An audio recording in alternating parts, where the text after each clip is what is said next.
ఒక కుమారుని కనబోతూ ఉన్నావు. His name is Emmanuel. ఆయన పేరు ఇమ్మానుయేల్ అని పెట్టబడును. He is with you. ఆయన నీతో ఉంటాడు. God's promise in the beginning of Matthew, he said that he is with you. దేవాతి దేవుడు మత్తయి సువార్త మొదటి అధ్యాయంలో ఆయన వాగ్దానం చేస్తూ ఉన్నాడు, నేను నీతో ఉంటానని. In the same chapter, when we go to the last chapter 28, last verse, అదే అధ్యాయము మనం 28వ వచనంలో చూసినప్పుడు God Jesus said, I will be with you until the end of this world. యేసయ్య అంటూ ఉన్నాడు, సదాకాలం యుగ సమాప్తి వరకు నేను మీతో ఉంటానని. Because he is the alpha and he is the omega. ఆయనే ఆదియు అంతమై ఉన్న దేవుడు. He is the beginning and he is the end. ఆయనే ప్రారంభము ముగింపు అయిన దేవుడు. Why should we fear? మనం ఎందుకు భయపడాలి? Jesus came to this world through the Virgin Mary and he lived with a perfect life.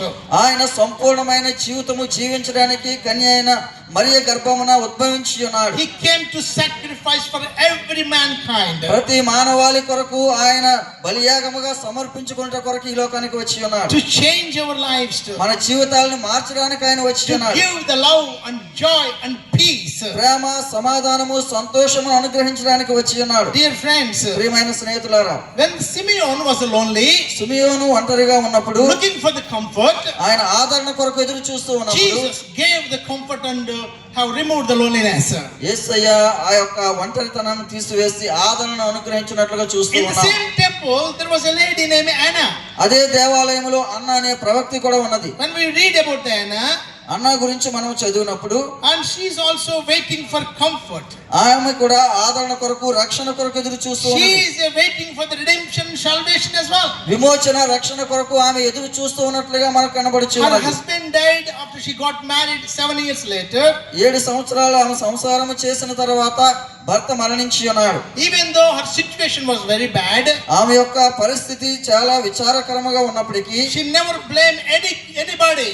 ఆమె ఎవరిని కూడా ఇబ్బంది పెట్టలేదు, బాధించలేదు. She never left God.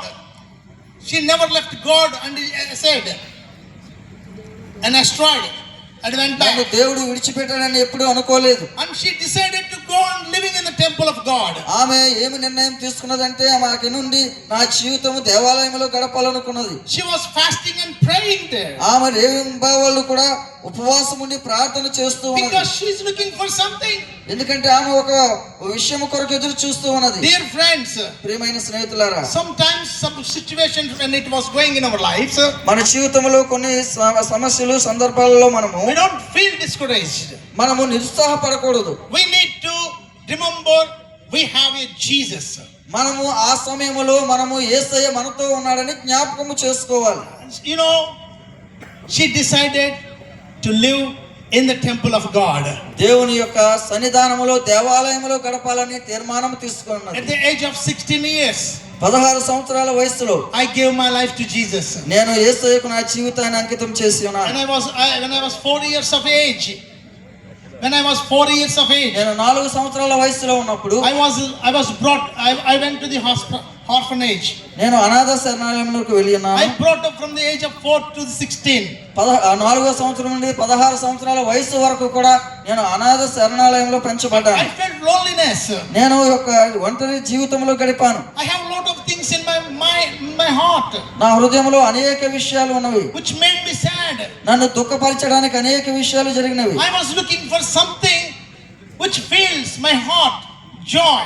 నా జీవితంలో ఆనందము, సంతోషము నింపడానికి అనేక రీతిలుగా నేను ఎదురు చూస్తాను. I'm exceedingly looking for something. నేను ఏదో ఒక అద్భుతము జరగాలని ఎదురు చూస్తూ